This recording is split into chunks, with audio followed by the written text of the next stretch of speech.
Hey guys, it's Shay from Screen Love Affair, and I'm joined today, as always, by Brandon, but I'm especially excited because we have two guests today, Curt Lobb and Bobby Upchurch, whose latest film, Tony, is in theaters now. They're the editors of the film, and this is their second release of the year, actually, after Nirvana, the band, the show, the movie, which I gotta say, guys, is crazy, dropping two movies this good in a single calendar year, basically like 6 months apart. Both are longtime collaborators with director Matt Johnson. Curt, I believe, since 2013's The Dirties, and Bobby since 2016's Operation Avalanche. They also worked together on Blackberry, the award-winning breakthrough that put them on the map, with Bobby working as an executive producer on that one. And honestly, that's just a little taste of what you guys have done. They've got great IMDb pages if you're looking for features or shorts to check out. I would highly recommend you do that. But guys, thank you so much for being here. We're glad to have the chance to talk to you both. That was a great intro. Thank you. And thanks for having us. Yeah, thank you. Good to be here. The big thing that I wanted to kick off with was, Brandon, how this came together, because I feel like how you guys met is possibly one of the most Canadian stories of all time, and how we came together here. So Brandon, if you wanted to lead off with that. Sure. I mean, well, it was kind of funny because, most Canadian story being I was in Clinton, Ontario, 3 hours outside the city almost. And my mother is basically Curt's neighbor.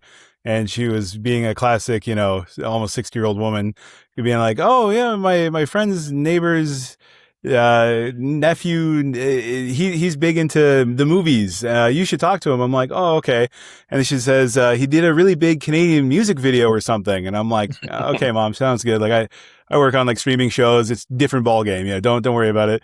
And then I see he's got a sweet Ecto One, station wagon in the driveway. And I'm like, oh, that guy's like really into movies. And then I was like, by chance, was the Canadian music video Nirvana, the band, the show, the movie?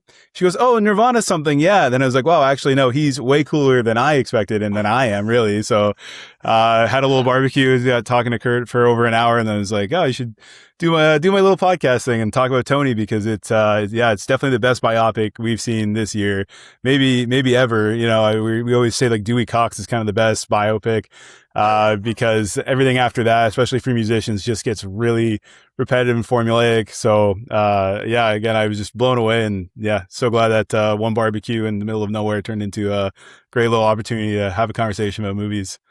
Well, it was also equally as cool for me because most people in Clinton, Ontario wouldn't care about Nirvana, the band, the show, the movie. So it was nice to have someone that had some love for it and was familiar with these projects. I'll also say I did edit a music video that I'm so proud of, which of course my aunts and uncles wouldn't care about, but I edited an Alexis on Fire music video. I love that band. Oh, unreal. I just saw and it was like, were you at one of those shows in Toronto? Yeah, in Montreal with Billy Talent. Oh, okay. Oh, cool. I was at one of the shows in Toronto last weekend. I was going to wear the hat today. I was like, I should probably rep the podcast, but I was like, one of my favorite shows. Yeah. Were you at the first or second night?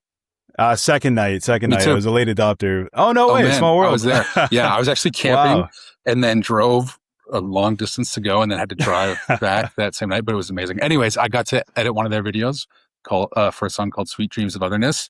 And that. Oh, I love that song. Yeah, me too. And it was like, that's the most I've ever felt like I made it, I was like, here it is. I got to edit one of these videos. Yeah, it was the highlight of my career so far.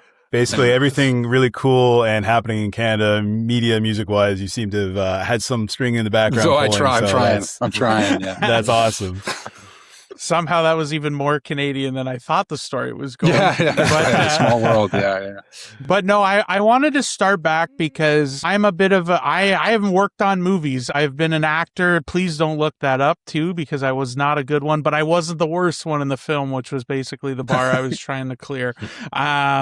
I'll start with a quick story. When I saw Thor Ragnarok, and I don't mean to pick on that movie in particular, it was just the movie me and my buddy saw, who was a master's at Carleton University for film. And we came out of that movie and I said, what did you think about that? And he's like, I thought the editing was terrible. And it occurred to me that I had no idea what that meant. And I was like, what do you mean? I didn't understand it. And then you get the classic situation, I feel like every Oscar season, where, a 3-hour movie gets nominated and there's tweets and everything about how does this 3-hour movie get nominated? It's 3 hours long for best editing. And so I was really hoping with two phenomenal, and by dare I say, we'll get into this later, editors that have, I feel like, a lot more to do than an average editor on a per movie basis, because you guys have so much extra footage to comb through and things to string together. But from your perspectives, from your own words, what is editing and what makes good editing versus bad editing for you guys? Robert, if you want to kick off with that one. Oh no. Okay. Editing, Kurt and I like to joke that editing really at the end of the day is just putting one clip next to the next one, just putting two clips together and in sequence over a very long time. That's just an edit in general, but a good edit, I think the definition can be quite broad and it's to taste, but for our purposes, it's good editing tells the story with a pace and with a perspective and tries to preserve the gold of what was captured in production and ideally elevate the material that you're given, all to serve the story ultimately and the emotion and everything else that's important. But that's my definition. Yeah, I think also it's like you're kind of maybe the first audience member of the material in a way where that's how I feel. Like you're trying to build it kind of what you would want to see, I think. And I think you take the responsibility of obviously telling the story that they set out to tell, but also making the best version of that, which might not be exactly what was shot. Everyone knows that. Like it's different from what you write and then what you shoot and then what you edit. And so I think it's our job. There's a fly that keeps flying around. Can you guys picking this up on camera at all? Okay. No, you're good. It's going to be my mission to try to catch it by the end of the interview. I'm going to try to catch it. But I think we have to be honest with what the material is that we captured and in the story we're like trying to tell and being able to adapt to whatever we have. And I guess, yeah, being willing to kind of take paths that you didn't expect. And we've been so lucky that we have worked on projects that allow that. And I think if you guys are giving us love for our editing, which we appreciate, a huge part of that is that we're often given enough time to make something good, where lots of projects aren't afforded that and lots of editors aren't always afforded that. And so we have tons of time to just try to make it as good as possible and to explore new ways of rewriting, reshooting and stuff again, which oftentimes is not the case. Yeah. One thing that I was always kind of told was with editing is that it's so seamless. Like if good editing is when you don't really notice it, you kind of plug into the movie and it just washes over you. And it's very similar to like similar things I've heard about VFX. Like the less you notice the effects, the better the result is. So, and I felt like when we started recording our long format review for the movie of Tony, it was just like, I have like no nitpicks. I love having a good niche nitpick. It's a good clip to bring out, but I was like, man, this whole movie was just such a seamless thrill ride. And it was just so refreshing to just watch a biopic and not feel like you're hitting obligatory beats or inserting stuff or being like too poppy, especially when there was another biopic that was the Bohemian Rhapsody one, and they had that big Oscar debate because there was like 24 cuts in one single dinner conversation scene. That was definitely something that a keen-eyed viewer could pick up, but it's nice to kind of clarify what good editing feels like for people who just watch a lot of movies, not necessarily film students or scholars, but that's kind of the best way to put it. And really appreciate that editorial edit on what it is. What I was going to ask, following that up too, is as far as you guys go in your workflow, maybe specific to Tony or other projects, how do you guys split up the work? It's got to be kind of interesting because I assume when you're editing, it can be pretty singular figuring out what you want next. But when you're kind of tag teaming it, it's got to be a little bit interesting, kind of, either like, is it like fact checking each other or like, having a proofreader or like, how does it normally work for you guys?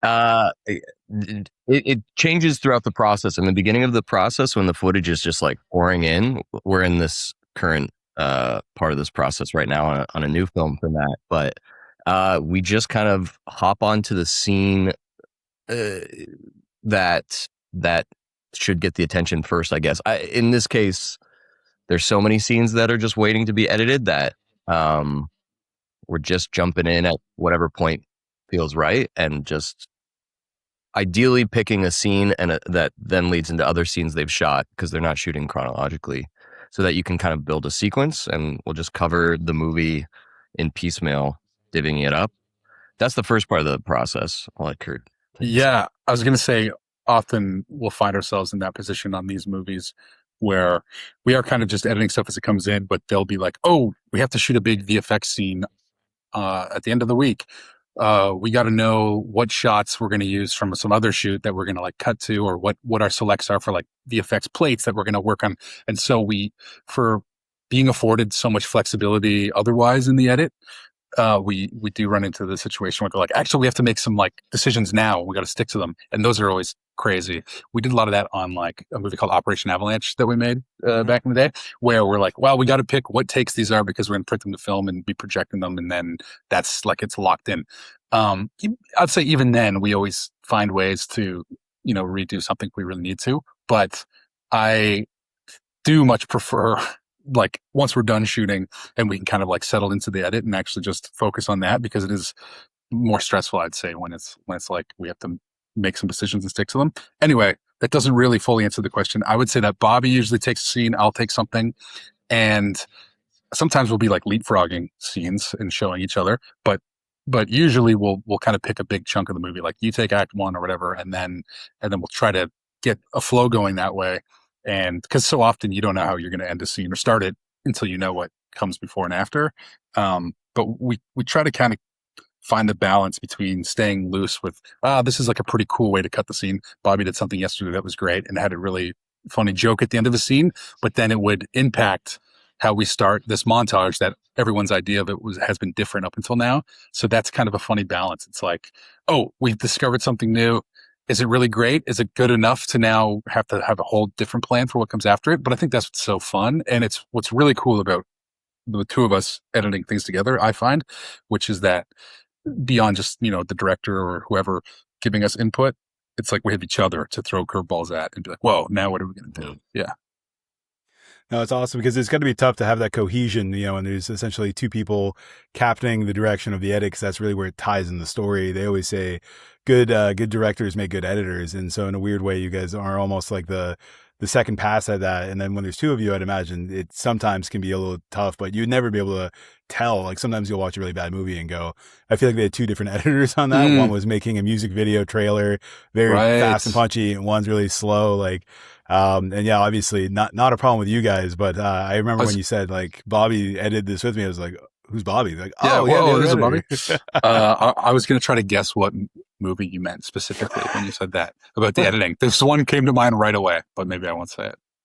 I was going to say people often refer the like 16 Suicide Squad. Yeah, because they go I know to multiple like editing houses. Four needle drops in the like opening, and you're like, yeah, whoa. That's so funny how everyone who knows that, like, that's the default for that feeling. Yeah, That's one of the great examples of one that I use as like when people are like, "What is editing?" and I'm like, "Do you feel how in the first 10 minutes of this movie you feel exhausted? That's because in part of the editing." And I feel like that's a good placeholder on that. And honestly, Curt, I was reading some stuff in prep before for an interview you did for I Used to Be Funny about the different stages on which an editor comes on board a project. And I guess with Matt, you guys are pretty much there, it seems like, from inception.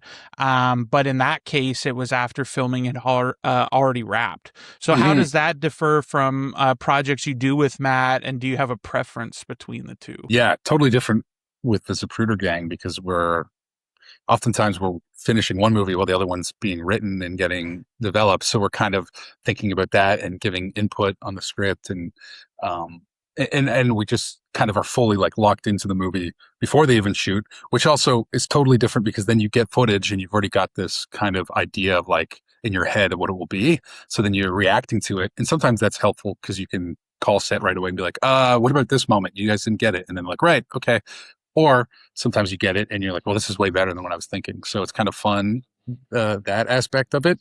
But I would say something like I Used to Be Funny. Yeah, I came on board and it's like, oh, the whole movie's shot. There it is. And so at least probably out the gate, I was kind of, I guess I just had less baggage with the footage, which maybe is good or bad, but I just was responding to, okay, I've just read the script once, like a week ago. Here's the footage. Whoa, here I go. And I guess there's something exciting about that too, just like diving in. But if there was anything like, let's say if there was a way to do something that I would have had a suggestion on, it's much different to suggest that in the edit compared to like, oh, they haven't even shot it yet. So Yeah. I think I definitely prefer being on board something from the beginning, just because that way maybe I'll throw some idea out that gets rejected and then I don't have to worry about trying to push it through in the edit. Or you just get like clarification on anything at that stage. But I also will say, and I think Bobby and I maybe both agree on this, we don't really want to be on set constantly because Okay. because like once you see a location or maybe the intention everyone had when they were shooting something, I think you definitely bring that with you too in the editing room. So, I think I've had it where I'm cutting something and I'm like, oh, a character goes here and like, well, the door's over there. Everyone knows that. But then it's only because I was there and I saw it in the room. And meanwhile, I'm not actually just responding to the footage that's there. So, and I think, again, this idea of being like an audience member, I think that's where you kind of have to come in at, because all that really exists is what's on the screen, and why kind of pollute yourself with anything beyond that. But, that's not to say it's not great to also visit the set once in a while. I do appreciate that. It's like, 'cause they do talk about that in the editing process or directing process of like killing your darlings, like getting rid of like really great scenes you love just because there's so much good stuff. It's hard to kind of cull it down. Like I can only imagine with that exact thing in mind when, you go to the location, you see all this great stuff. You're like, oh, well, they did have that awesome shot for like maybe some B-roll or something, like, yeah, could we fit it in? But with you guys being a little bit more removed from the process, you at least have that like, yes or no, black and white, is this working in what I have? And it has to make it easier, but I would have assumed the opposite of like, oh yeah, you want to be there for it all, but probably makes, cutting it down so much more concise and easier to work with, which I don't think I would have thought of. As a set dresser, we often will dress so much of a film just for it to be, blurred out of focus at like, T1.5 in the background and just fancy shapes. And so I feel that often when it's like, oh, but they had so much of this set they didn't even show in the final cut. And as an editor, I'm sure that would probably get to you if you're like, oh, wow, I knew how beautiful it was. I wish we had more of this coverage or that coverage, but just keeps you guys with the blinders on a little bit better for sure. Yeah, 100%. I think there's a shot in Blackberry that we did like a whole day of reshoots, which cost a lot of money. And I think we used one shot from it. And so it became a joke that shot was like a $25,000, like 5-second shot. But it made the movie. It did make it. So that was in that situation, it was all good. But we definitely have, I think MJ has told us that Ethan Ang, who's in Nirvana the band that showed the movie, he's one of the new bandmates of MJ's. Ethan had a line that was like, so MJ writes the script, Grayson gets all the extras and the craft and everyone on set, Miller makes sure that we have the budget for it, blah, blah. And then Curt and Bobby get the footage and hit delete. Like he's stepping through but it is funny. You do need that kind of like just firm hand at the end to be like, it doesn't really matter, whatever happened to get here. But our team will always say too, like, ultimately, if it all leads to the projects working and being great, then it kind of doesn't matter. It's all just like forward momentum. Obviously, it'd be great to have like saved money in those certain departments, but it's the function of how our team does things, which is so just jumping and pulling the parachute as you're falling, whatever that quote is. Yeah, exactly. Yeah, and so far it's worked out. We'll see on this next one. Yeah. Nice. Well, we're gonna ask to talk a bit more about Tony. I think Shay would agree with this, that when we were reviewing it, we both cited that one of our favorite sequences in the whole film is kind of a testament to like really good montages, which is obviously a lot of editing. The scene where he's describing that he just sits by his typewriter trying to get his mojo back and write his novel. Well, it's a total lie. He's having the greatest summer of his life, and I know it made Shay pretty emotional. I was thinking like, man, I really got to get out of the house more. This is a way better.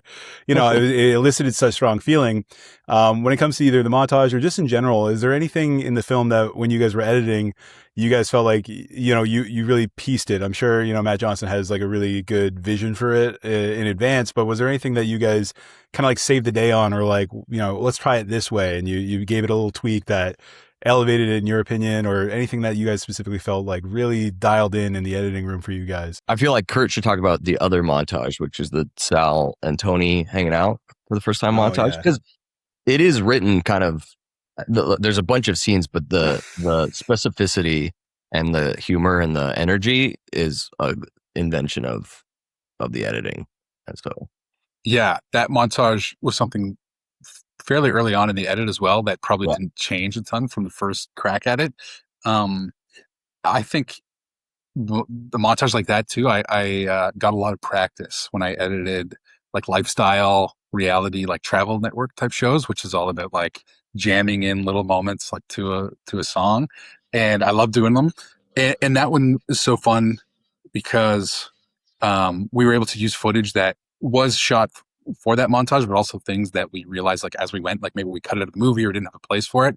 And so it's always great when you can kind of resurrect something and be like, oh, let's just put that image in there, and then we get to use it when we thought we couldn't. But that we also realized we tried doing a montage like that in the spot that you're talking about, Brandon, when he's talking about his day. We were going to once again be like, okay, this is the new montage. And now it's like, instead of him hanging out with Sal, it's him with Chef, and here's his new life and stuff. But that was also kind of a just like on the surface, what you're seeing is what was happening. He is like doing these things with Chef, and it's great. But we realized the narrative, like thrust of it, wasn't quite there. And it was an idea we had quite late of what if actually, instead of just seeing this montage happening at face value, he's talking to Nancy about it, and it's all like kind of twisted, and it's got this other layer to it. And then Bobby cut that, and when MJ and I first saw that, we're like, wow, this is it. This is so great. And it was around that part of the movie that we got a lot of notes, and that we just internally felt like, oh, the movie's like slowing down, and it's kind of lost like where it's going here narratively. And so that was really cool and totally discovered in the edit, which was like, oh, that day in the life montage being yeah. Well, delivered that's that a way. perfect example of like how later in the process, when we are like kind of because that happened, we were approaching a test screening. We did a friends and family screening on like a Monday, and we were going to test it on a Friday. And so we thought, oh, maybe we'll have a few notes after that screening, but we all realized that that montage wasn't working. And so MJ, I'm giving MJ credit because I really do think he came up with that, like Yeah. the day in the life aspect of it and the lies. And he kind of just like wrote it, had Dom record it really quick. And then all of a sudden, like that week, we just worked on, we worked on notes for the entire film, but like just getting that, all of a sudden we were pivoting into a new space and then getting to test it on a Friday the same week. Yeah, which is great. I was going to say the other thing that we discovered when we went was using that footage of him on the farm and stuff, which we had shot for different reasons.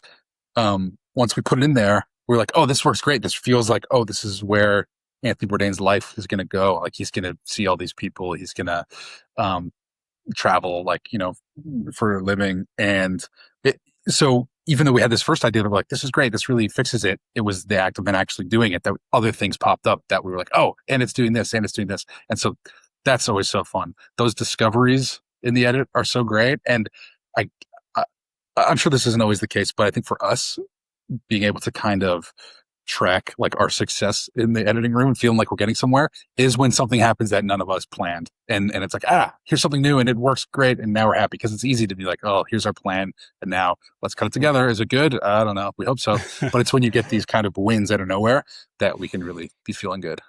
Yeah, definitely. Not to sound like a Gen Z Zoomer, but when we were reviewing it, I was saying that, in fact, were those montages in that scene particularly giving you that Anthony Bourdain travel lifestyle feeling. And again, kind of ironic that you felt like you were really confident with that with your travel lifestyle editing.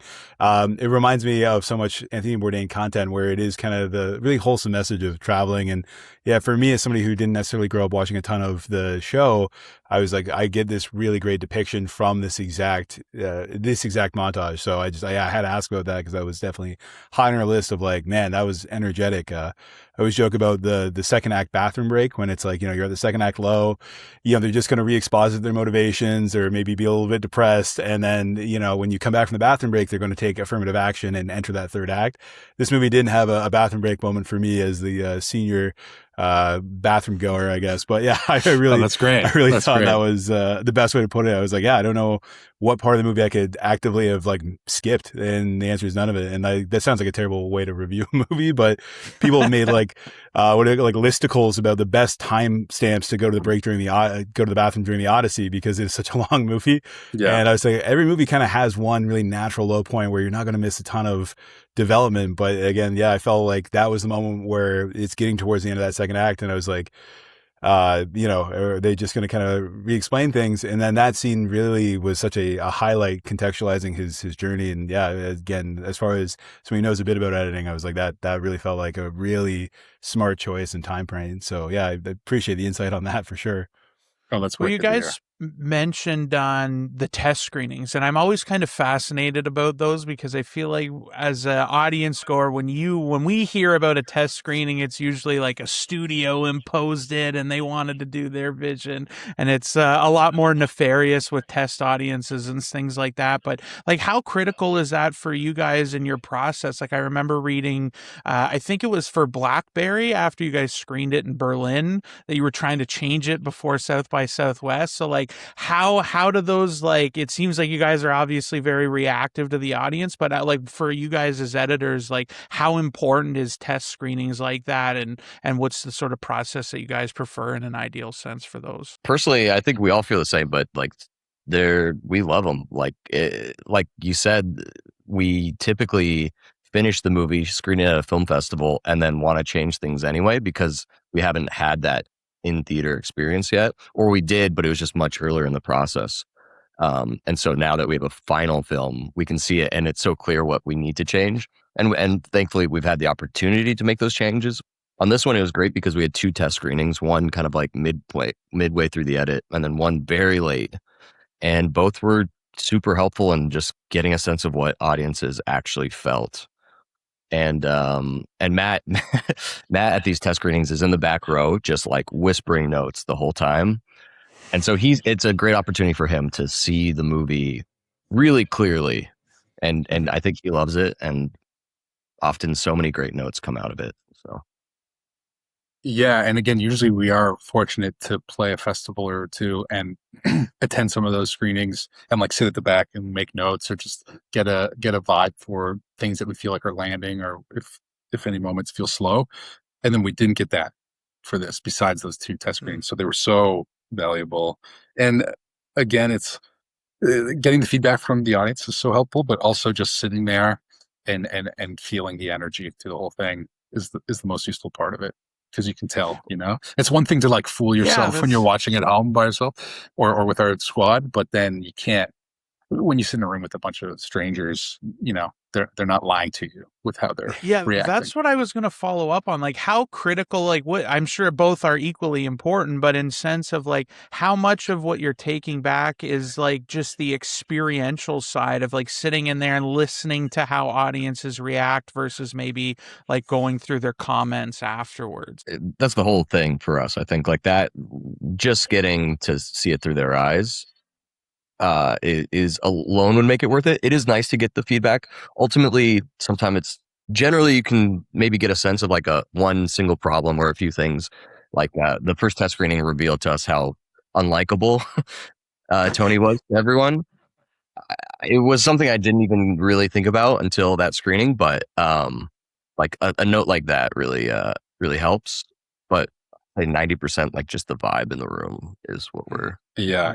And that first screening is what inspired our producer and one of the co-writers, Matthew Miller, to suggest we put the card at the front of the movie, which is a quote from Anthony Bourdain saying, when I was a young blah, blah, blah, blah. Which I think did need of a good ass kicking. Exactly. Yeah. And then so once you watch it through that lens, I think it does help out a lot compared to when we didn't have, Were there any moments during your first initial screenings for it that like really popped and stood out, like when the audience reacted in a way you expected or didn't expect, and then you were like, oh, well, look at that, like I didn't realize what I cooked up with that? Like, was there anything that stood out? Because I know with Nirvana the Band the show, we had a 2-week early mystery press screening. Nobody knew what it was until it came up, and then everybody was howling with every establishing shot. So that was, I could only imagine how unparalleled that would have been. But with Tony being a more like traditional film that isn't so super Toronto organic at a Toronto screening, mind you, were there any moments that I guess that just really stood out that you weren't really thinking people would resonate or react to in any way? I got one. Bobby, do you have any? I have one as well. Yeah. Go for it. Well, the one I'm thinking of that I always enjoyed it up until watching it with the audience, but the audience reaction made me realize how in tune they were with the film and just how we need to maybe lean in more on this certain element. But it was the moment Tony wakes up on his own and Chef is pouring out the water. Like they loved that moment, and so it was clear. I think after that we probably put and just the splashing in general. Like anytime you get splashed, people are enjoying it. So I think we amped it up from there a little bit. But that was my Yeah, I remember when we showed Nancy, spoiler, catching Tony in the kitchen for the first Mhm. time, and Tony's like, "Okay, listen," and then he tells her like the truth, and then people laughing at that a lot. I was like, "Okay, that's great." Like, I'm happy they're responding. There's a few of these moments though where it's like, "Oh, Tony's just kind of lying or whatever." That at that point in the movie, I didn't know if they were gonna start like turning on the character, but it seemed like they still were enjoying, those moments. Also, when he has his big like confession to her in the room, people also Oh chuckle yeah. at some of those lines of like, "I don't have fellowship, I just blah, blah, blah." And I don't think we ever really intended for that to be too funny, but people laugh, and whether maybe there's like nervous chuckle too of like, "Oh, this is awkward, he's doing this." But that's cool when there's a moment and you don't know that it will like elicit a like audible response, and then it does. That's always awesome.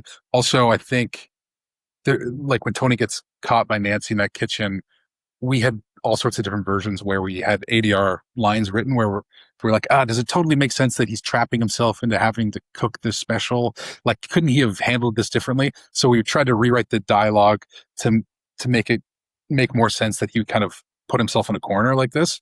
But then we stripped a lot of that away for the test screenings because we figured, why distract people from having to read like ADR subtitles? Let's just kind of present it as written, and we do that, and then it would seem to work great. And we're like, okay, we were overthinking this moment or whatever. So there's lots of that too, where you keep kind of the simplified version, see if it works, and then I'd say 9 times out of 10 it did. As you Yeah. guys were saying that in the opening night of the movie, it was packed, sold out at Scotiabank Theater in downtown Toronto. And there's at least two guys in my theater that were like the kind of like stereotypical moviegoer that like talks to the movie. You know, when Tony gets beat up and thrown out into the street, and then you see him take the wallet out.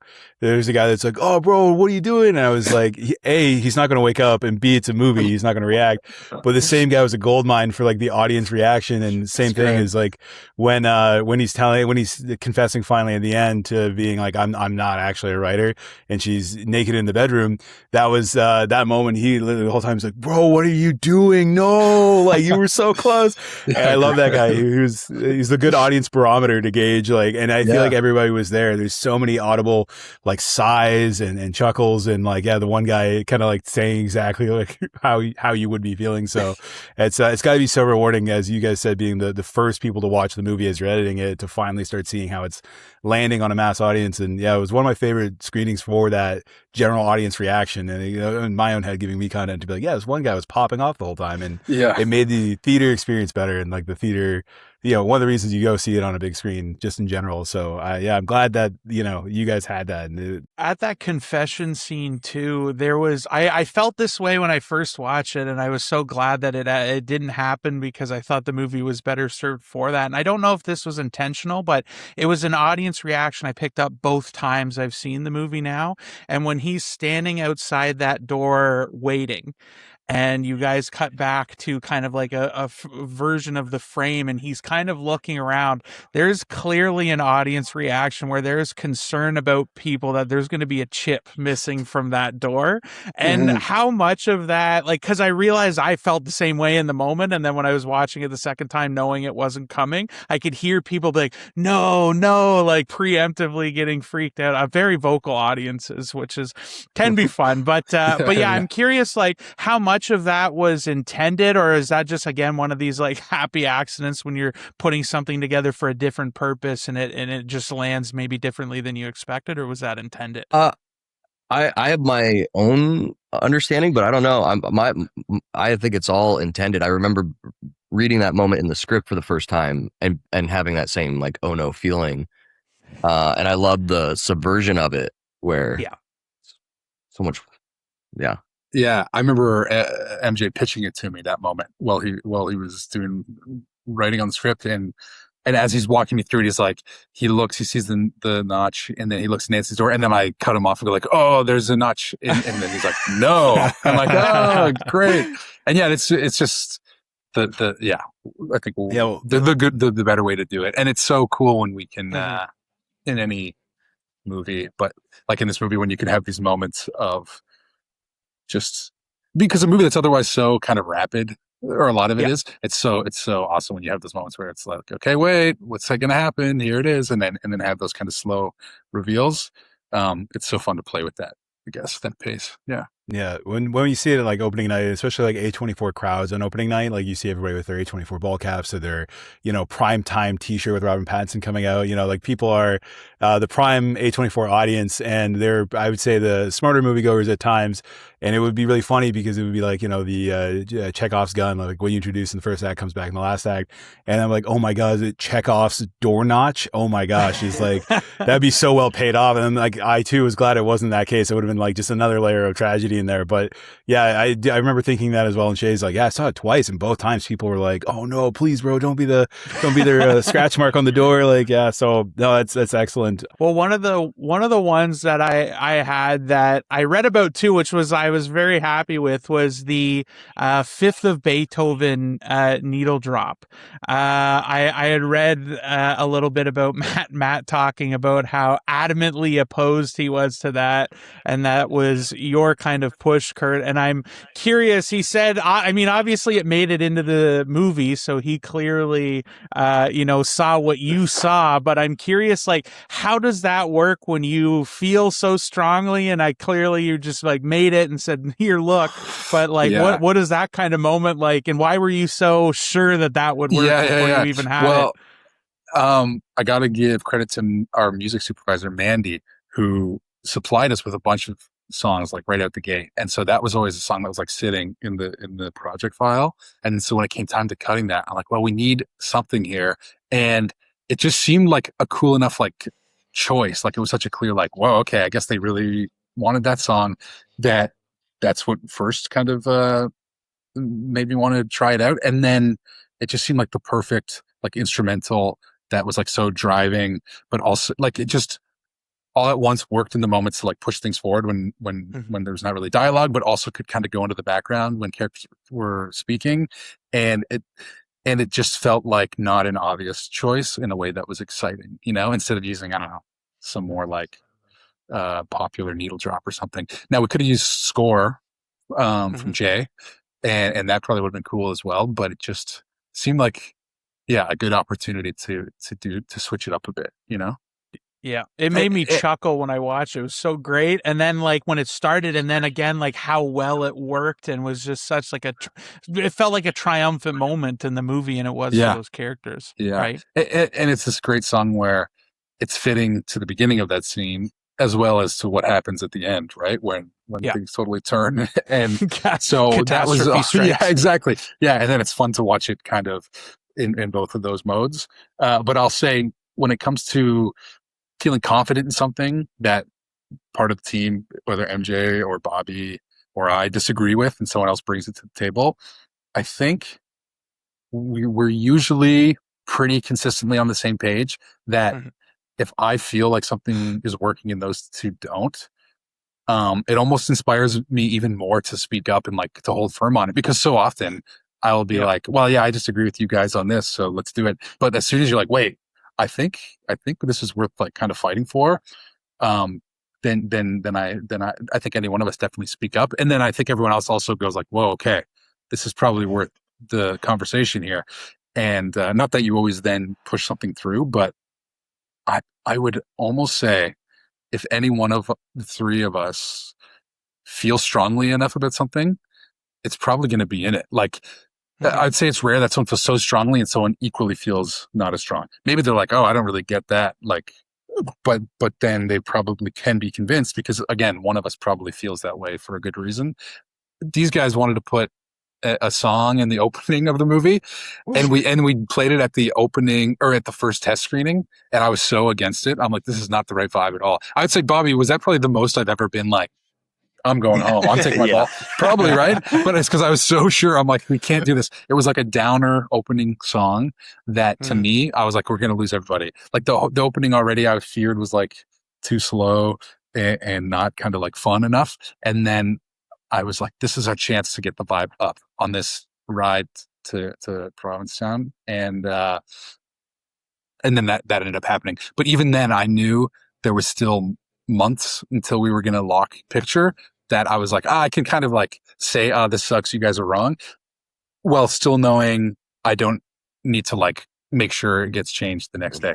Also, Bobby, this is your chance to use an example of something really dumb I did that you convinced me not to. So go for it. Well, I can't think of any, but Okay. but yeah, it is great. Like there is a lot, like until the last day on the mix, really, like you can change the movie. And so I've learned to like just kind of relax, see where things go. Ultimately, I've found that the right things end up in the movie, even if they were, if you were forced to cut them a while ago, or if you fought for something, like not just put everything you have into it, because into whether it's the success of it getting into the movie or not, because it could get cut the next week. It's an unfolding piece of work that we're all just trying to find together. And ultimately in the end, I think we typically do find it. Like, I don't think we have major regrets typically when we leave.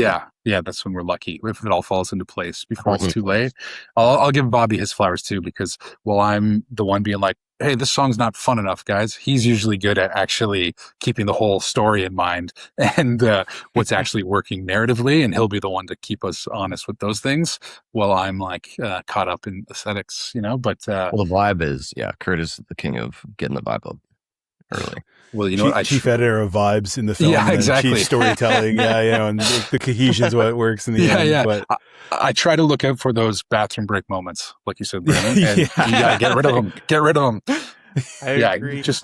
I wanted to plug the Canadian part only once. Bobby, at this point, I think you're an adopted Canadian, right? You're Thank you. Canadian by proximity. When you work on something as Canadian as Nirvana, the band, the show, the movie, you're part of the family. But the one thing, my quintessential, when I think of a piece of Canadiana in terms of film, and this is definitely probably a weird one, but my favorite one is always Trailer Park Boys, the movie. I think there's something so quintessentially Canadian about that, and a big part of it is the soundtrack.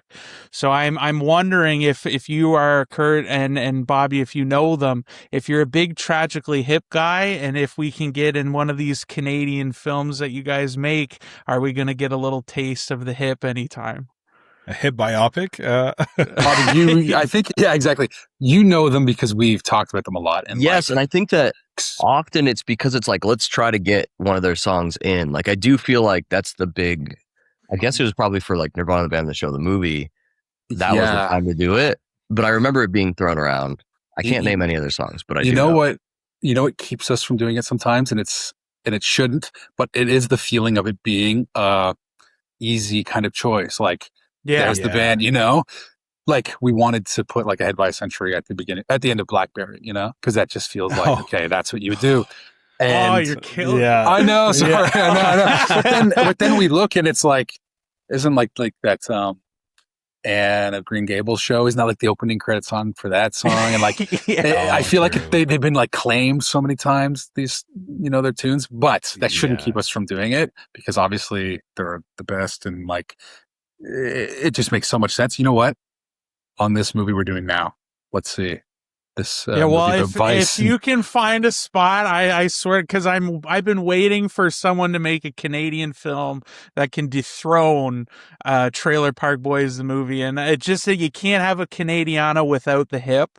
So even if it's subtle, because even when I rewatched Barry on the weekend, Blackberry, sorry, on the weekend, I noticed when the sales guys are partying in their office because they have no more phones to. Yes, I was like, I heard it and I was watching it at home and I'm like, I swear to God. And I pulled up and you unlocked something in my Canadian growing up in that era brain from when we had the radio on all the time. And I rediscovered all of these songs that I was like, oh my God, I can sing them, but I totally forgot that they like existed. And so I love that little flavor, that injection you guys do. I know the Blackberry is sort of the first kind of like big one. So if you use the hip there, I can understand. But like, as you guys, if you do more of these Canadian stories, I think the opportunity is prime. So I had to get that plug in. But yeah, I love the way you guys did something, because it was so subtle just on the radio that they were listening to. But it unlocked something in my head right away. So yeah, that's great. Yeah.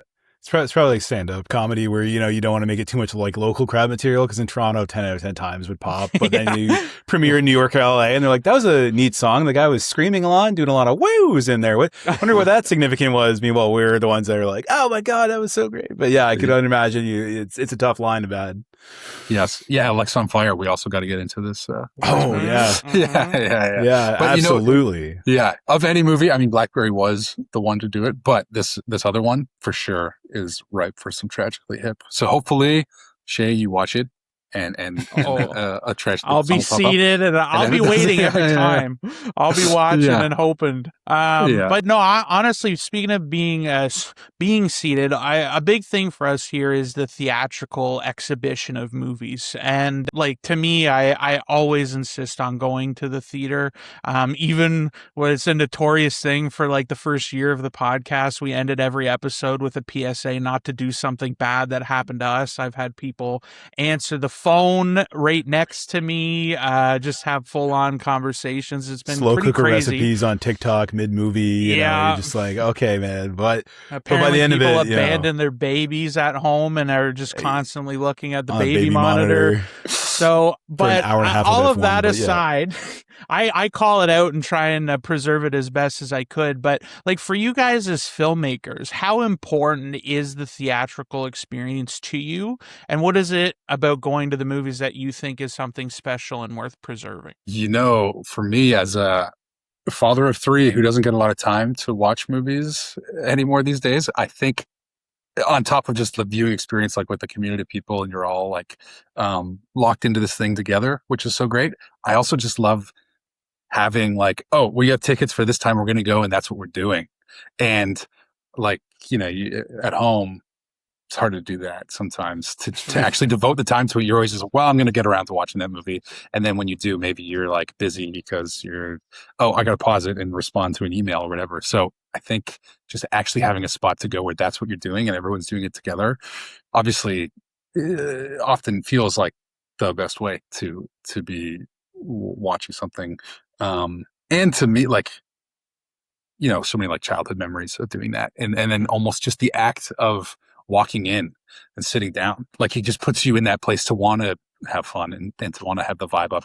And I mean, I think going to a film festival is like the max version of this, but to some degree going to a theater makes you also just want to enjoy what you're watching, I think, more. Cause you're like, I paid the money, I'm here. I'm going to just fully be open to like kind of giving this movie the best chance that it can have to kind of win me over and to be locked in. So that's my answer. What about you, Bobby? Yeah. I mean, it's a essential part of my life just because it was something I fell in love with as a kid. And I spent so much time there. And so still now I just love movies. And I think it's good to just go and remind myself why I even wanted to work in film. And a theater is the best place I mean, I just saw The Invite recently, and that was a perfect example of like the audience together watching that film elevated my experience because it just made it much more funny and cringeworthy, and there's just an energy with an audience, and then just a big sound, big picture, just the essential. On that note, I guess, because we're running a little low on time left, we wanted to really ask you guys as, again, movie people, is there a movie that one of you guys could recommend that you think more eyes need to be on, or even just a personal favorite, a gem that you would want to just put out there just so we get a taste of your, I guess, cinematic enjoyment as editors of successful movies, especially? You know what? I'm wearing this shirt, so I'll say this. Deathstalker. Do you know this movie? It's a Canadian movie. No, it's off my radar. Perfect. It was made by lots of dear friends of ours, and it's a Canadian movie, and it's insane. It's awesome. It's like a remake of a movie from, I'm not sure when the original was made, but a dude named Steve Kostansky directed it, and he does all sorts of crazy like practical effects and stuff, and it's just so fun. It's awesome. That's my recommendation. And a dear friend, Andy Appel, is the director of photography, and another real great pal named Rob Highland is the editor. So it's cool. It's like a squad of friends that made something that is awesome, and that's like just the best when you get to watch, people that you're that you have a relationship with, watching their work and then being really stoked about it is just an amazing feeling. And so that's a movie that I think should be seen by folks for sure. Awesome. Yeah. Bobby, what does your shit say? This is a Vans. So, Okay, so I love Vans. It's one of my favorite movies. Yeah. I would say it was the first thing that came to mind. It was a movie that I got introduced to by this Zapruder gang when I first came to intern on Operation Avalanche. It's a movie called Wetlands from 2013. I think it's a movie that everyone should see. Not enough people have seen it.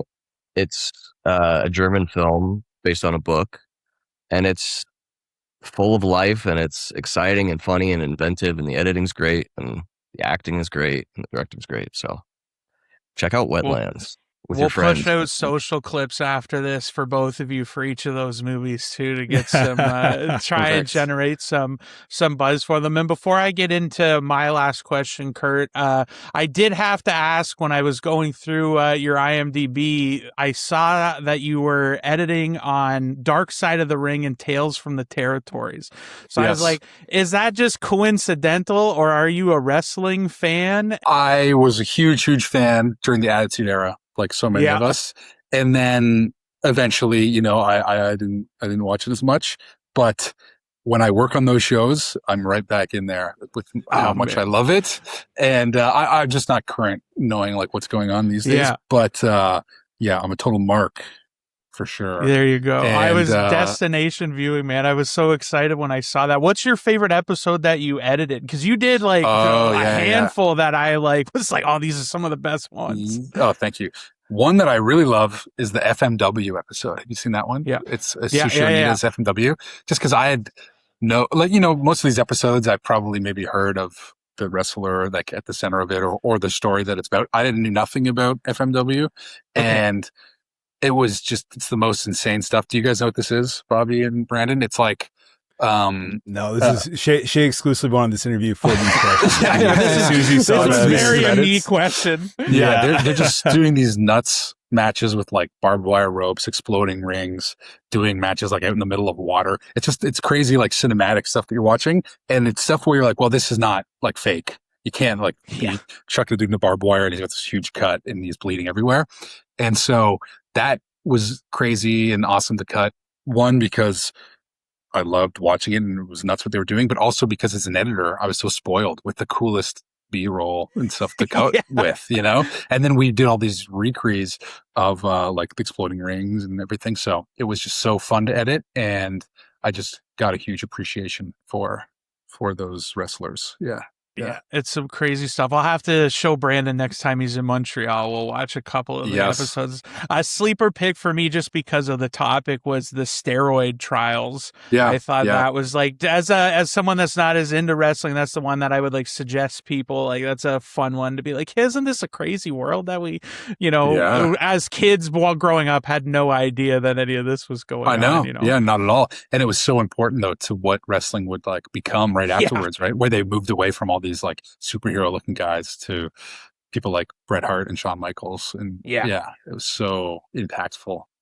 All right. Well, no, I appreciate that. We'll have to nerd out some other time on deep diving into some of the wrestling stuff. But, my closing question is one, again, related to Screen Love Affair and how we started and the whole like theatrical experience. So if you could see one movie in a theater again, or for the first time in a theater, what would it be? I know mine right away. I got it locked and loaded. Okay. Scream. Oh, okay. All right. Brandon's going to love that answer. I think we did talk about Scream when we first met. But I love the Scream franchise, and I wish I could watch that again without knowing the reveal. That's my answer for sure. I think it's just incredible. I love that movie. Yeah. Bobby? You know what? This is a funny one. I can't think of anything, and I'm so lucky that I live in a city. I live in Austin, Texas, and there's multiple theaters that are showing plenty of older films, or just like, we're so jealous of the Alamo Draft House. Well, we have Austin Film Society, which is even better, I'd say, because they really have great programming. So when I think about all these great movies, I feel like I do have an opportunity to see them often in theaters. But one movie I've never seen in theaters with an audience, and it's going to sound lame, but is the Dirties, which is like one of my favorite movies. And so I would love to see the Dirties with an audience. I've never seen it on a big screen ever. So that's my answer. You should have said Scream 2, Bobby. Scream 2. I haven't seen Scream 2. That would be good. Yeah. I've had that thought too, because after Nirvana the band, the show, the movie in theaters, on opening in Toronto, especially, where just every establishing shot caused like pandemonium, people would just start clapping. It was so electric. I would love to have seen Blackberry in like a Windsor, Waterloo, or like just even like anywhere in Western Ontario on opening night with like the dedicated crowd or like a special screening, because I feel like, especially that, you know, we're the city of where vampires hang out, like that line. Yeah, that pop, crowd pop for that would have been massive. That would have been a good one. Instead, I think the first time I saw Blackberry, because I didn't get out much that year, I sort of was on a plane and I put on Blackberry on a plane and I was like, this is awesome. So I rewatched it at home on streaming on a bigger television, but I was like, yeah, if I could see this in theaters, in the demographic especially, that would have the most appeal, because they did have that. The amount of times I said Canadian on this podcast episode, but you know what I mean? Like very, very peak. Well, and just to close this out, Bobby, I wanted to give you the last word on this, because you'd mentioned about being a fan of the Dirties, and I wanted to get at least one note from you guys about like people that want to be in filmmaking and want to be doing this kind of stuff. And I heard an interview where you had told the story about how you got involved with Curt and Matt, and I love that, and I thought that was really a shoot your shot kind of story. So I didn't know if you didn't mind quickly going over that. And yeah, if you guys have any parting words for anybody that wants to be doing what you guys are doing and making movies, what would you say to them? Yeah, I mean, I'll try to do the very quick version, which is I was a huge fan of the Dirties when I was in film school. I saw that in Nirvana band, the web show, while I was in college in filmmaking classes. And I just one day, sorry? Peak era for that. That's the right time in your life for sure. It was perfect, especially because everyone in film school, we were using red cameras. We were making everything look so nice. And then all of a sudden here is stuff that was way more interesting that kind of had a totally different feel to it. And so I was very excited by it. And I decided to email them, Zapruder in general, just saying, hey, I love this. I'd love to intern on this movie I know you're making over the summer. And really, I think the only reason I got in with the crew is because Matt, the very next day after I sent that email, he was flying through Arizona on his way to Mexico for a film festival. And I was able to meet him during his layover and just hang out for like 30 minutes and talk about movies and like what I was doing in film school and what his movie was going to be. And then just from that, I was able to come and work with Curt and Tristan and Jared and Andy and all these guys that I was a fan from afar of. And I think my advice to any filmmaker, like younger filmmakers, is besides making things, like you really do just need to be making things, but you need to find your crew and also reach out to the people who are making things that you like. And it never hurts to just reach out. But yeah, that's my advice. That's my story. Great words to close on. Always shoot your shot. You know, that's definitely a time-tested thing. But yeah, we just can't thank you guys enough for taking the time to talk to us join us on our Screen Love Affair, we say. And huge thanks to A24 and everybody at Zapruder for making great films. Check these guys out, especially if you haven't. If you've heard us mention a handful of movies, you gotta see them. But yeah, thank you guys so much. I really appreciate the time. Yeah, Tony in theaters now, Nirvana the band, the show, the movie available on physical media. Obviously, I'm a big collector. I'm biased. You can get it on streaming too, but buy it and own it. It'll be yours forever. Thanks a lot, guys. I really appreciate the conversation. This was great. Thank you. Thank you, guys. I didn't catch the fly. I didn't. I was going to ask. I saw you go on. I thought it'd be so good if I could. And I was even going to fake just it. show it at the end. But hey, you know what? We'll edit it in.